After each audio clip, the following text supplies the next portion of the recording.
प्रिय IAS-PCS aspirant, मैं doctor आनंद प्रदीक्षित हूँ और आप सब बच्चों से मैं प्रतिदिन मुखातिब होता हूँ। आज मैं आपसे ये बताना चाहता हूँ कि सफलता की राह पर चलने के पहले कौन सी तैयारियाँ करें। तो पहली तैयारी है कि आप अपने लक्ष्य को निर्धारित करें। सबसे पहले आपको लक्ष्य को निर्धारित करना है, गोल सेट करना है और गोल सेट करने के साथ ये देखना है कि क्या आप में उस गोल को प्राप्त करने के लिए फिज़िकल मेंटल कैपेबिलिटी है या नहीं है। ये दो बातें ज़रूर देख लीजिए। फिज़िकल मेंटल कैपेबिलिटी का मतलब ये है कि जैसे कि आप अगर बहुत कमज़ोर शरीर के इंसान हैं और आप सोचें कि आप जो है विश्व चैम्पियनशिप कुश्ती की जीत लेंगे, तो थोड़ा सा ये ज़रा मुश्किल काम है। हालांकि दंगल फिल्म में तो शरीर को भी डेवलप किया गया और पूरी तरह कुश्ती के लिए तैयारी भी की गई और विजय भी हासिल की गई, ये भी हुआ है। लेकिन नॉर्मली हम बात कर रहे हैं कि नॉर्मली आप ये देखें कि क्या आप उस स्तर पर आप फिट हैं या नहीं। एक तो फिटनेस देखिए, दूसरी चीज़ ये देखिए कि आपके पास वो सब संसाधन हैं या नहीं हैं। जैसे कल एक छात्र ने मुझे लिखा कि मेरे पास अभी तक कोई पुस्तकें नहीं है। वो मुझसे 5 साल से जुड़ा हुआ है इसी यूट्यूब चैनल के माध्यम से। उसने लिखा है कि उसे IAS बनना ही है, ही भी लगाया था, बनना ही है। और गुरुजी मैं आपसे 5 साल से जुड़ा हुआ हूँ, मेरे पास कोई किताबें नहीं हैं, मेरी अंग्रेज़ी बहुत कमज़ोर है, ये उसने लिखा। अब प्रश्न ये उठता है, कंपलसरी इंग्लिश आती है IAS के पेपर में, UPSC के पेपर में, अंग्रेज़ी आपकी कमज़ोर है, 5 साल से आप कर क्या रहे हैं? आपने अंग्रेज़ी भी नहीं सुधारी, आपने एक भी किताब नहीं खरीदी, तो ये गोल सेट गलत किया है। ये गोल सेट ही बना रहेगा और प्राप्त नहीं होगा। तो इसलिए जो है जब गोल सेट करें तो ये देखें कि संसाधन यानी रिसोर्सेज आपके पास हैं या नहीं हैं। अगर रिसोर्सेज नहीं हैं तो रिसोर्स इकट्ठा करिए, यानी संसाधन इकट्ठा करिए। जो मैंने बताया है SBBNR फार्मूले में कि पहले सिलेबस प्रोक्योर करिए, फिर उसके बाद बुक्स खरीदिए, बैक ईयर पेपर खरीदिए, नोट्स बनाइए और फिर रिवाइज़ करिए। SBBNR, इस फार्मूले को याद रखें। तो गोल सेट करने में फ़िज़िकल मेंटल कैपेबिलिटी ध्यान रखना है और उसके अलावा तैयारी ध्यान रखना है कि उस तैयारी के लिए आपके पास संसाधन है या नहीं। असल में ये कैसे चेक हो कि मैं IAS-PCS बनने योग्य हूँ या नहीं। वैसे तो प्रीलिम्स एग्ज़ाम इसीलिए होता है कि आप IAS का एग्ज़ाम देने लायक हैं या नहीं। जब मैं IAS कहता हूँ तो इसका मतलब UPSC होता है कि आप UPSC का एग्ज़ाम देने लायक हैं या नहीं। ये चेक करने के लिए ही प्रीलिम्स एग्ज़ाम होता है। प्रीलिम्स का पर्पज़ ही ये है। एग्ज़ाम का मतलब होता है mains exam. Prelims is not an examination, ये स्क्रीनिंग टेस्ट है, स्क्रूटनी करता है ये। तो लेकिन फिर भी आप ये कैसे टेस्ट करें, तो इसके लिए SWOT एनालिसिस करिए, SWOT। स्ट्रेंथ देखिए, वीकनेस देखिए, अपॉर्चुनिटीज़ देखिए और थ्रेट्स देखिए। तो स्ट्रेंथ देखिए कि क्या क्या स्ट्रेंथ हैं, कितनी मजबूती है आपके गोल में और आपके लक्ष्य में, आप कितने मजबूत हैं अपने लक्ष्य के प्रति, कितने कमिटेड हैं अपने लक्ष्य के प्रति।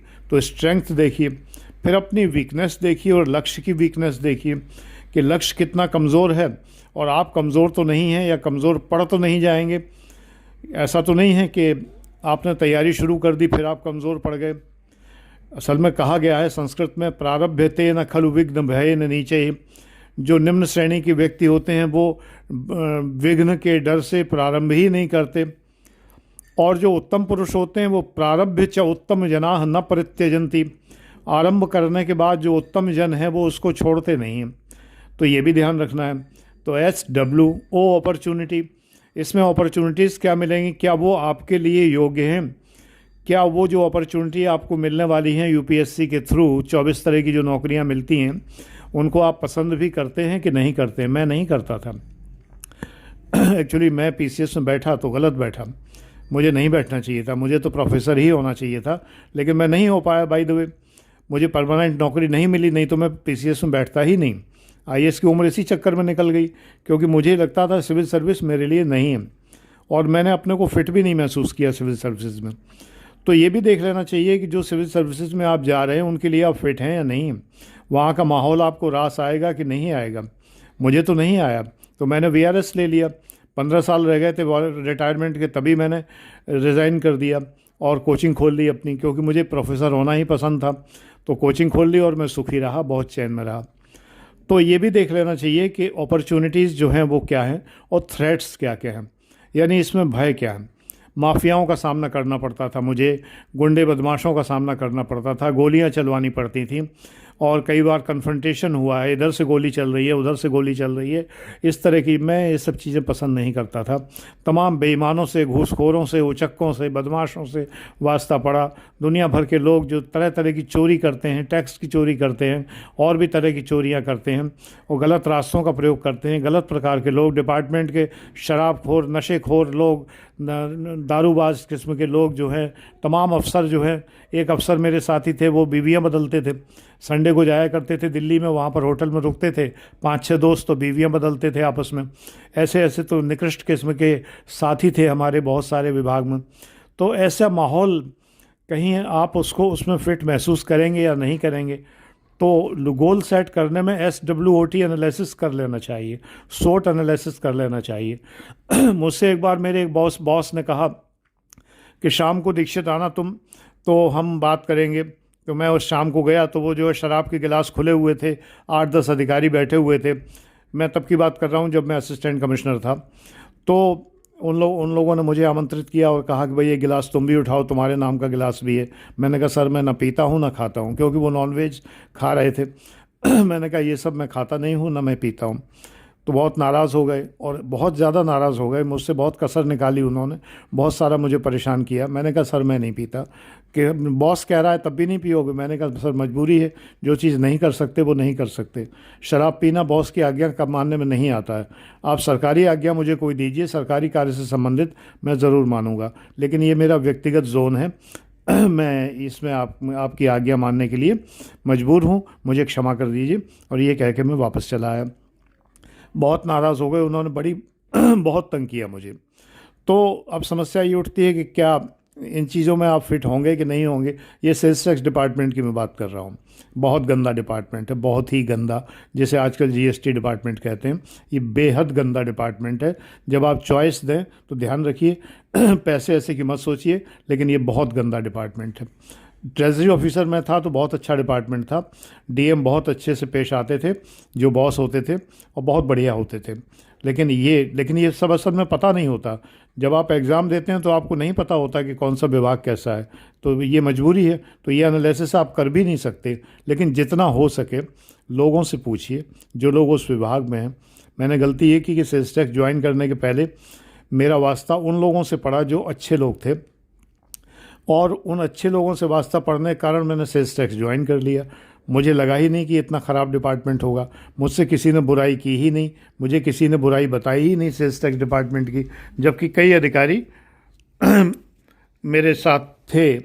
DM कॉलोनी मुरादाबाद में कई सेल्स टैक्स के असिस्टेंट कमिश्नर और डिप्टी कमिश्नर, जॉइंट कमिश्नर मेरे साथ रहते थे, आसपास रहते थे।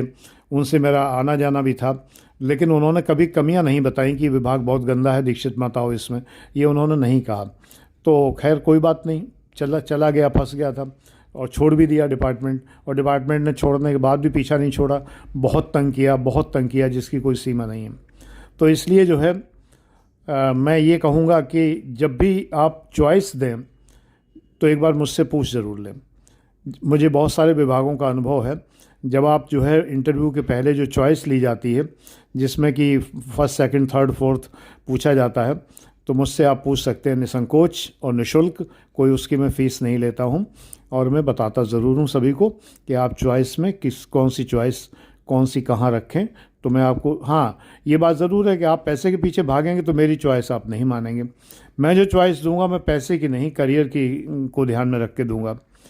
तो अगर आपको पैसे के पीछे भागना है तो फिर ठीक है, फिर आप भागते रहिए और अपने मन में कल्पना किए रहिए कि सेल्स टैक्स में बड़ा पैसा मिलता है। जब जाएंगे तो सब पता चल जाएगा। तो इसलिए जो है ये SWOT एनालिसिस कर लेनी चाहिए। फिर उसके बाद जो है तैयारी प्रारंभ कर देनी चाहिए। ऑब्स्टेकल्स आएंगी, बाधाएं आएंगी, उन बाधाओं को आप ओवरकम करिए, अपने आप एनालाइज करिए, अपने से प्रश्न करिए, संदेह जाहिर करिए, संदेह दूर करिए, उन सब को करते हुए आगे बढ़िए। ये आपको करना है। लोग अनावश्यक लोगों की राय मत लीजिए। बहुत लोगों से राय लेंगे तो कोई कुछ राय देगा, कोई कुछ राय देगा, आप पजल्ड हो जाएंगे किसकी राय माने। जो भी राय आप मान लेंगे आपको सदैव जीवन भर लगेगा कि आपने गलत राय मानी, तो वो राय भी मत लीजिए, स्वयं निर्णय कीजिए, ज़्यादा अच्छा ही रहेगा। ठीक है, कम से कम मैंने स्वयं निर्णय लिया तो मुझे ये पछतावा तो नहीं है कि मैंने उसकी राय मानी थी इसलिए मैं सेल्स टैक्स में चला गया। मैंने किसी की राय नहीं ली और किसी ने मुझे बताया भी नहीं, तो मैं गया तो उसका जिम्मेदार होलसोल मैं ही हूँ, तो मैं किसी को दोष तो नहीं दे सकता कम से कम। तो मैं खुद ही अपने आप परेशान हुआ, मैंने डिपार्टमेंट छोड़ दिया, दैट्स ऑल। मुझे इसका कोई पछतावा भी नहीं कि मैंने डिपार्टमेंट छोड़ दिया, बड़ा अच्छा लगा। छोड़ने के बाद मैंने बड़ा रिलीव्ड महसूस किया, बहुत ही सुकून महसूस किया। पढ़ाने में मुझे बड़ा आनंद आता है, आज भी पढ़ाता हूँ। ये वीडियो बनाने के बाद नए बैच की वीडियो बनाएं। बेटा नए बैच की लास्ट डेट के बारे में मुझसे व्हाट्सएप करके पूछ लीजिए कि क्या है।